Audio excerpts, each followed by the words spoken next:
Terence Crawford looked absolutely mortal against Israil Madrimov. Oh my gosh. Now, granted, he is up a weight at 154 from his previous weight class. I get it. Eventually, weight classes do matter. It doesn't matter how skilled you are as a fighter. But Turki Al-Hashish, Saudi Arabia, put on a fantastic event in London. In Los Angeles, we saw Pitbull get dethroned. We saw Andy Ruiz look absolutely horrid. We saw Terence Crawford and all that. But the main topic, obviously, is going to be Terence Crawford and Israil Madrimov, because what a performance that was. Madrimov, I keep saying his name wrong, guys. Y'all give me a little bit of slack here. So, why did Terence Crawford look bad in that fight? And he didn't look bad. As a matter of fact, I say why did he look bad, but at the same time, he didn't look terrible to where he's like, oh, it's time for him to hang him up. Like, Terence Crawford still looked like a very dangerous fighter. I think it's two things that really is hurting Terence Crawford. Number one being, he's 36 years old. For a boxer, that's ancient. That's, the tail end. He's almost 40. Terence Crawford is almost 40. A perfect 40-0, but he is almost 40. He took so much time off after that Errol Spence fight. I'm pulling up the record right here. He beat Errol Spence 7/29 of 2023. So he's been out of the ring for over a year, hoping to get this Canelo fight. That's not going to happen. We got to let the Canelo fight go, guys. So yeah, Terence Crawford, you can't put him at number one pound for pound. I just can't do it. I can't, in a good mind, look at Naoya Inoue or Oleksandr Uysk and say Terence Crawford is better than both of these guys, because he's not. Or what he's done is not better. Our pound for pound list is a bit funky, but you get what I'm saying, though. Like, Terence Crawford, he doesn't have a win as good as Tyson Fury. He hasn't been, well, he's very dominant, so I don't know. Like, we put a lot of stock into this Errol Spence win when Errol Spence was out for over a year. 2 years, I think it was. Car crash. And he's going to jump back into the ring with Terence Crawford in his first fight back. That's silly. That's dumb. And if you put that much stock into this fight of Errol Spence getting knocked out by Terence Crawford, that's what puts him number one pound for pound. Errol Spence got his pound for pound ranking for beating up an undersized Mikey Garcia. And all respect to Spence, he's a great fighter. But he was going to fight the ghost of Manny Pacquiao. Don't forget that. So yeah, I have a hard time putting him there. I got Usyk number one. I put Terence Crawford number two pound for pound. And then number three, we're going Inoue because he doesn't have quite the resume that Crawford has. I can't put a Fulton win over a washed Errol Spence win. I still can't do that, okay? I'm not that crazy. So during the broadcast, one of the guys, I forget exactly who said it, said that he was like Bruce Lee in the fact that he's like water and he's good everywhere. So as a matter of fact, I happen to have Bruce Lee's Tao of Jeet Kune Do. Great book, links in the description if you want to buy it. In this book, there's a lot of practical, for like the MMA guys, they'll find a lot of practicality out of this. For Terence Crawford, what he really, and I'm not out there saying that he went and read the Tao of Jeet Kune Do, because that's dumb. He's just a boxer. He likes to box. But what he does is the philosophy fits. See, Terence Crawford is good everywhere. He's good as a southpaw. He's good inside. He's good as an orthodox fighter. There's not a part of boxing where Terence Crawford is bad. It's not. Now he's up at 154 fighting these giant guys. And it's showing a little bit. But what separates Terence Crawford from the rest, and we've been saying this for years. Like, I'm not saying anything new and revolutionary here. But what we've been saying for years about Terence Crawford is he's good. There's nothing he's not good at. And whatever you give him, he knows the counter to it. He knows how to exploit it. He knows how to avoid it. And that's really what won him this fight with Israil Madrimov. If I say his name right, guys. Oh, goodness. But yeah, Israil Madrimov had a good fight. I'll give him that. He fought a fantastic fight, broke the quote streak where where Terence Crawford hadn't gone to the decision since 2016, I think it was. Israil Madrimov was a bigger guy. He has all these amateur fights. So, these Eastern European guys, they go through this long amateur process, and it works for them too. Think Lomachenko, Uysk, Madrimov, all of these guys, 200, 300, 400 amateur bouts. And that's saying something because it doesn't actually matter. These amateur fights, they don't matter. So they can afford to get out there and work on one specific thing in a fight to experience, see what it would be like. They do this. See, now Crawford's answer to Israil Madrimov was, hey, I'm going to stay in southpaw the whole time, which I found weird. There was one point where he did switch orthodox that I can vaguely remember, but it was the end of a round and he didn't do anything with it. For the 99% of this fight, he was in southpaw. Now that was odd to me because Madrimov has a good right hand. Okay? He has a very good right hand, and it was tagging Terence Crawford. Right through that guard. Crawford had the high guard, and Madrimov was boom, right through it. Boom. And there was a point in time where, like the 8th, 9th, 10th round or something like that, Israil Madrimov would land a couple of them and snap Terence back a little bit. And it's like, whoa, what's going on here? We had Israil Madrimov coming over the top. A lot of action, a lot of footwork, a lot of feinting. Not being predictable and doing what he knew Terence Crawford wanted him to do is what got Israil Madrimov through this fight. And it's what almost won him the fight. The scorecard's 115 to 113. That's just a round away from being a draw. 2 rounds away from a Madrimov decision. And then the second, they had 2 of those, 115, 113. And then a 116, 112. So that's a 4-round swing, basically, or a 3-round swing. I was more impressed with Israil Madrimov than I was with Terence Crawford in this fight. Now, granted, that's because we do tend to hold Terence Crawford at a much higher standard. Way higher of a standard. When someone comes in and competes, see, we saw pound for pound Errol Spence, number 5. Everybody's thinking, oh, he's pound for pound great. And Terence Crawford just runs through him. Like, whoa. But then you get 10-0 Israil Madrimov. 10-0-1 was his record. He comes in and he goes tit for tat with Terence Crawford. Takes him to a really close decision. You have to say, it's an interesting fight. They'll never run it back, though. I mean, you kind of can't blame them, but that would have been a fun one to run back to see. But Terence Crawford's only getting older.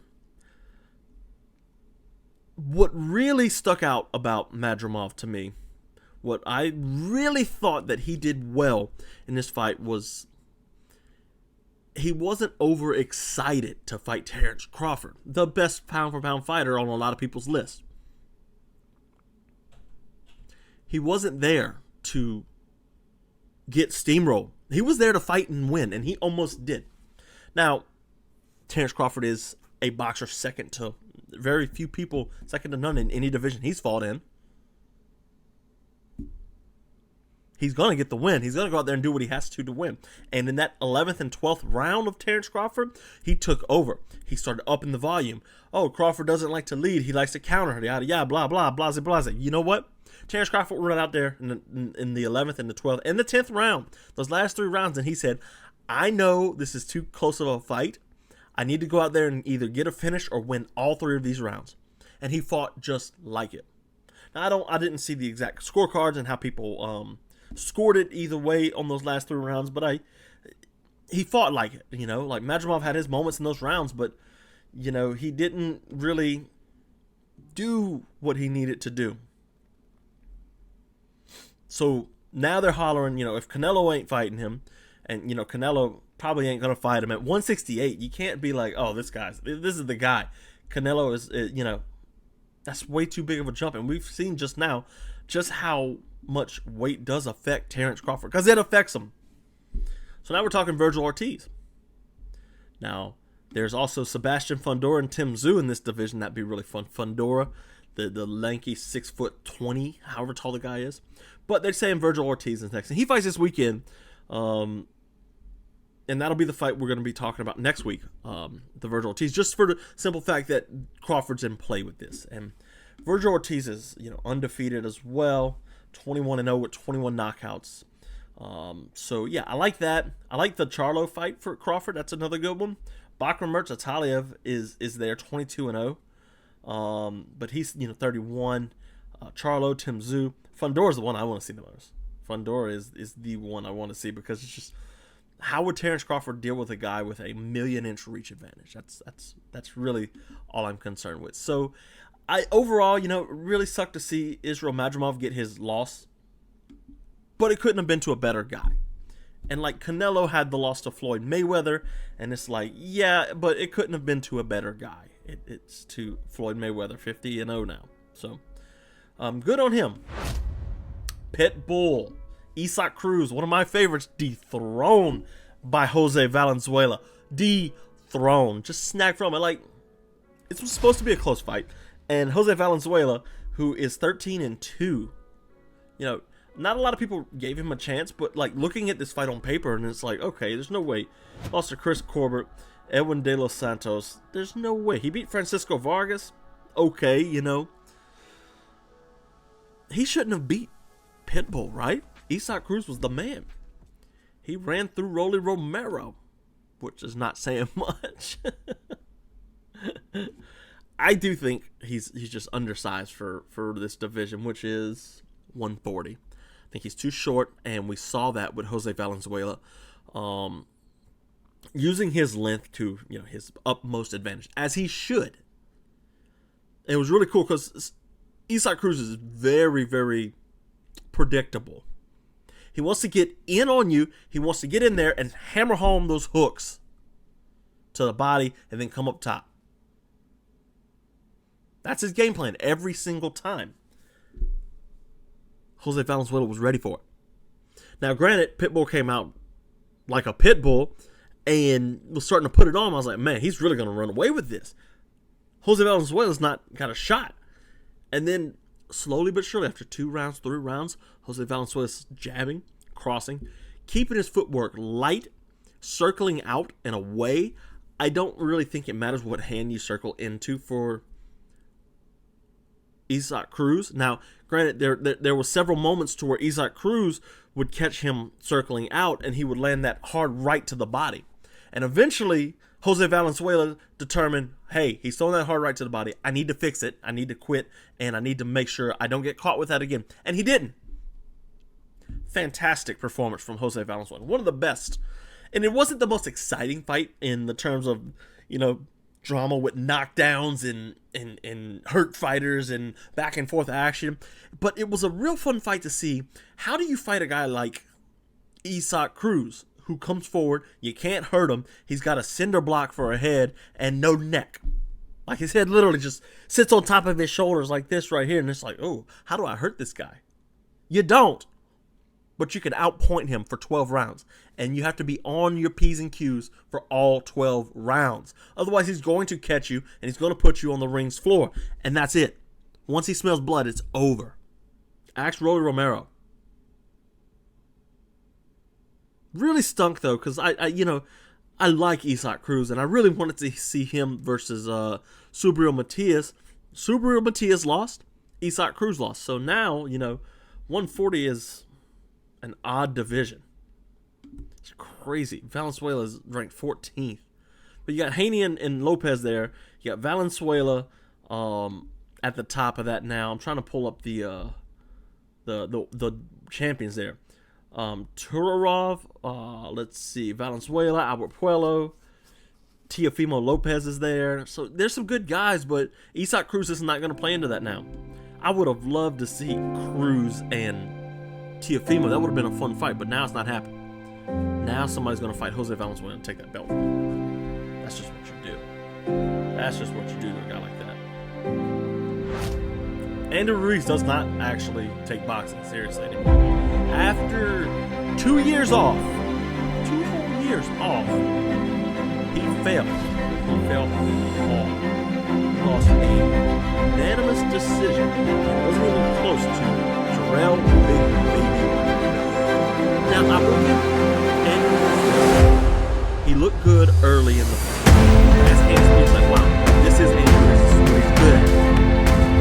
Like, he's not quite in the condition he needed to be in. He's wanting these big heavyweight fights. He's wanting to fight Anthony Joshua for a third time and settle the trilogy. He wants to go fight Uysk. You got to take boxing seriously. And if you're out for 2 years, nobody's going to take you seriously. Oh, he doesn't want to fight. He doesn't sell tickets. He doesn't really sell tickets. Like, let's be real with ourselves. Nobody tunes in to watch Andy Ruiz fight. What are you saying? No, they tune in to see, oh, Andy Ruiz beat Anthony Joshua. Can Joshua get it back? That's what they tune in to see. People don't watch him fight. And he wants to come out there and he goes against Israil Miller, who's legitimately dangerous. And he's not in shape to fight. I said he lost earlier. It was a draw. Shouldn't have been a draw. I thought Israil Miller won. And that's how much Israil Miller won in my head. He just kept coming forward the entire time. Just a bad performance from Andy Ruiz. And, he didn't get a loss on his record, but, man, this is a stain on what he used to do.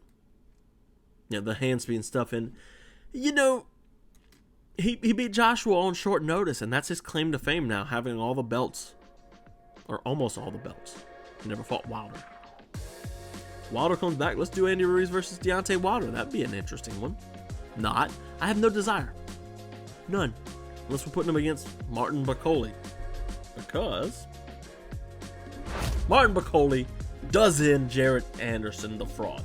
I've always been kind of on Jared Anderson. I did not think he's that great of a fighter. And in round 5, Martin Bakole, all 200 and how big is this guy? Let me see how big Bakole was real quick before I go on here. All 280 pounds of him. Jeez, this dude was massive. And Jared Anderson got caught in the first round, and we see that a lot. You think about it with Teofimo Lopez, he got caught in the first round against Kambosos. This was pretty much the same situation, except Bakole's actually a decent boxer. Kambosos is decent too. But neither of these guys really should have beat the guys that they did. But here we are. Jared Anderson now has a loss. And he did take the loss well. He took it in stride, I do think, though, he has a lot to work on. I don't think he's quite there yet as a contender in his division,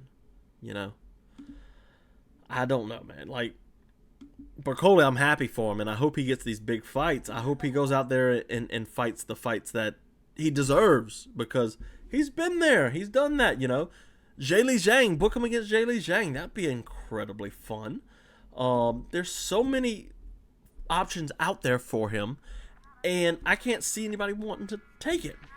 So, I get it, though. He gets to do that. So, speaking of, heavyweights taking fights against bigger people, like Muhammad Ali, for example, like George Foreman, you got to go out there and you got to perform.